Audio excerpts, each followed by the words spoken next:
Hi, and I see you preemie. I am the baby doctor in the NICU here at Cincinnati Children's. You look a bit large for gestational age. Did you just call me large? Really? Anyway, nice to meet you. Did you know US News & World Report's rated neonatology #1 in America? You don't say. Well, that's mighty nice. We've worked hard to get to where we are today. In fact, we are so busy, it looks like we have overflow beds in the operating room.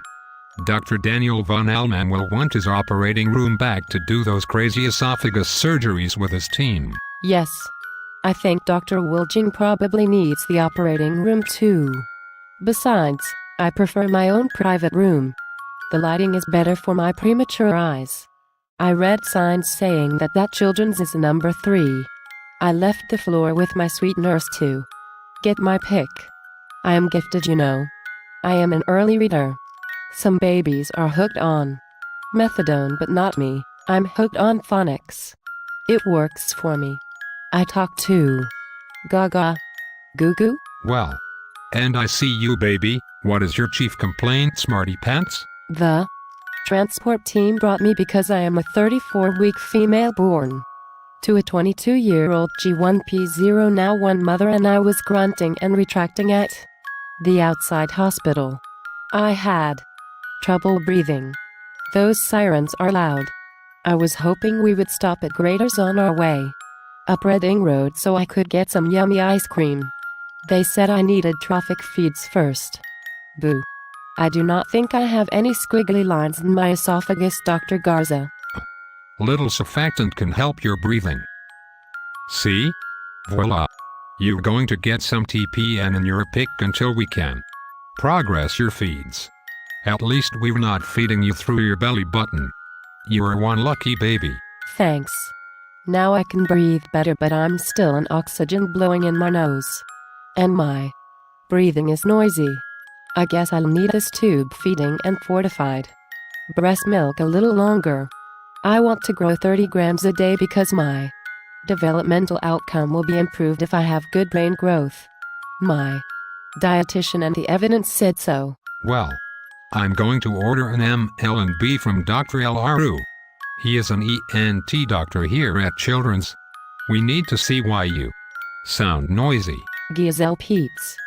Dr. Laru and his fellow poked a hose with a camera down my nose. Isn't that weird? All he saw was red arytenoids. No malacia. No LTE cleft. No TEF. No big deal. As soon as you can breathe, you get to try to nurse. Get with the program, little precocious preemie. Coordinate that suck swallow breathe baby. Well, doctor, my chief complaint now is reflux since I've gotten to full feeds. You could say, I'm just puking, barfing, upchucking, spewing, vomiting, purging, and regurgitating all over the place. If I could eat cookies, I would be tossing them.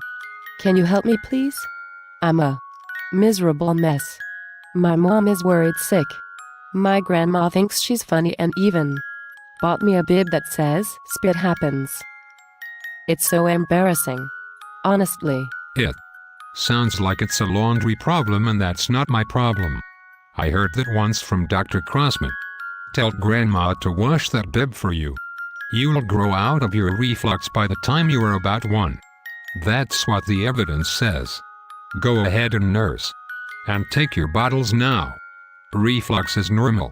But, doctor, I'm at least 36 weeks now and I've been coughing, arching, retching, gagging, and I have some congestion in my right upper lobe. Sometimes my breast milk comes out my mouth and nose. That's just gross. I don't care who you are. It is gross. What do you think about that, doctor? I think I should consult with our NICU speech pathologist and occupational therapist. They are the feeding specialists. We rely on them to help us make critical feeding decisions. Okay.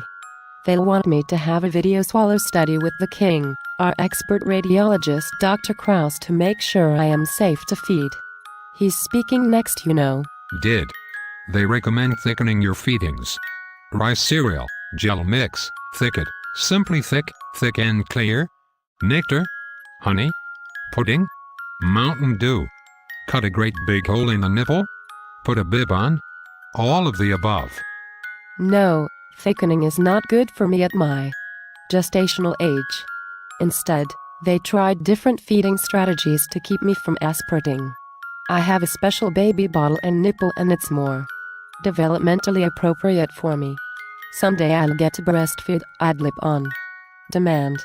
Sounds like a good plan. Dr. Umako Tagal will be proud that we changed the outcome. That's what we do here at Cincinnati Children's. We change the outcome every day. Thanks, doctor. Get on with rounds now, or you're not going to be finished until noon. I know you have lots of notes to write in Epic. Come back to see me. You'll see that I'm doing so well that I will not have to go to see Dr. Claire Miller, Therese O'Flaherty, and the rest of the folks at the Aerodigestive Clinic at Children's. I know the feeding team is very good, but I hope I will not need to go there. Thanks to the great team in NAQ who took great care of me. And I hope all of you learned a lot today.